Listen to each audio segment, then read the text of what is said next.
Hey guys, Hitman89 here, I hope you're doing great, and today we're gonna be diving into Dying Light 2 Stay Human. It came out in February 2022 and it had a considerable amount of launch problems. I played the game day one, came across a few bugs, and I was disappointed with the way the game looked and ran on both Series X and PS5. But I was still considered lucky, cause many players had to deal with annoying stuff like audio completely disappearing during cutscenes, co-op not working properly, and some game-breaking bugs that made people stop playing. That was last year though. We've had over a dozen updates since, so is Dying Light 2 finally good now? Let's find out. I don't know if you guys remember them E3 trailers, but I do, and let me tell you something.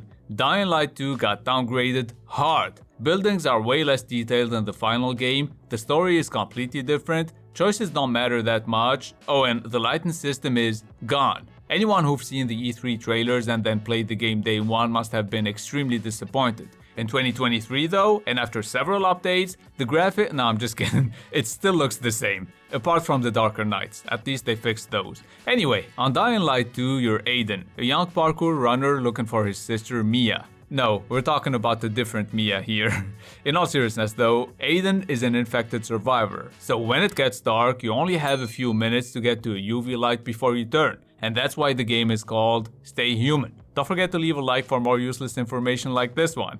Seriously now, let's talk about the gameplay. When you first start the game, you'll quickly realize that Aiden is a little bitch who can't climb, run, or do anything physical for longer than 2 seconds.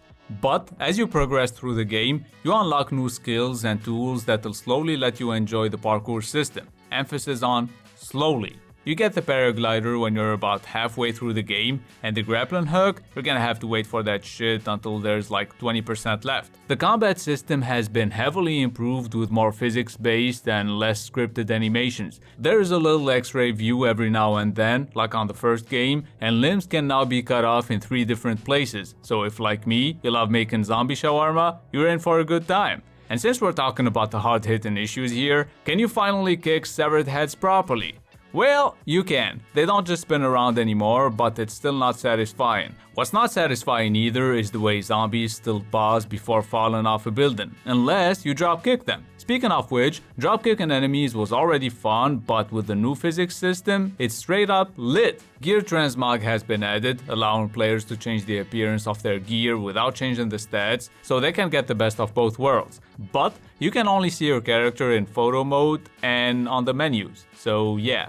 When it comes to crafting, apart from the usual medicine and weapon mods that you can make, there are now weapon blueprints to look for, and they're upgradable. I beat Dying Light 2 in August 2022, haven't played it again until now with the latest update, and it only took me a couple of minutes to come across some visual bugs and glitches. Fucking great! I know, right? By the way, since Dying Light 2 is very story driven, there are many emotional moments and even some cutscenes that made me cry.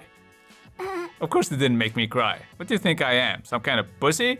No, it's not that. The writing is weak, most characters are unlikable, and the voice acting is average at best. Oh, what's that? My husband just died? I'm so sad. Oh, and by the way, will you help me collect a bunch of dog tags? That's the kind of shit writing you have to deal with here. On the bright side though, there are a couple of plot twists and some backstabbing too. Backstabs are a breath of fresh air here though, cause on this game you get sucker punched by pretty much everyone. One thing's for sure though, for a guy with superpowers, Aiden has some slow ass reflexes, I'm telling you. Now I'm not gonna spoil anything, however, I need to say something about the final boss fight. It's simply the worst boss fight I've seen these last 5 years. It's horribly designed and frustrating to play. You have to beat the same piece of shit 4 times in a row. The only satisfaction I felt was when I deleted the game knowing I wouldn't have to go through that pain in the ass again. For this review though, I obviously played the game again, and I've also tried the new Game Plus mode, and interestingly enough, your Night Runner tools don't carry over, which I thought was very disappointing since, like I said, you only unlock the grappling hook near the end of the game. In my opinion, the game is most fun when you have your upgraded paraglider and grappling hook. I mean, I think we can all agree that the parkour and the combat system are the best things about Dying Light 2, right? Online co-op is also really fun with up to 3 friends. Keep in mind it's a drop-in, drop-out system though, so only hosts keep their story progression. Now, let's move on to the verdict. Dying Light 2's gameplay is pretty damn good, the soundtrack is dope, and the updates are slowly improving the game. Will it ever be remotely close to the game we saw on those E3 trailers though? Probably not. I still think it's a decent game, and that's why I'ma give it a 6 out of 10.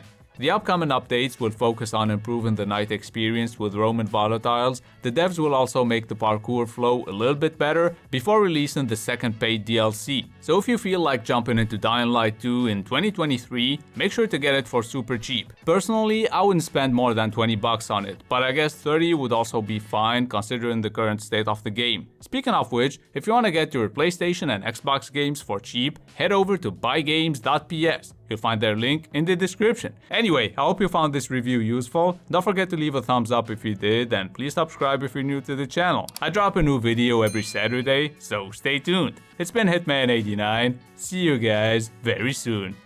For the pay stub or you'll pay up. Don't make love to the game, bruh. Fuck the game up. Change up, rearrange stuff to your greatness. Famous for the way up. Play the game, bruh.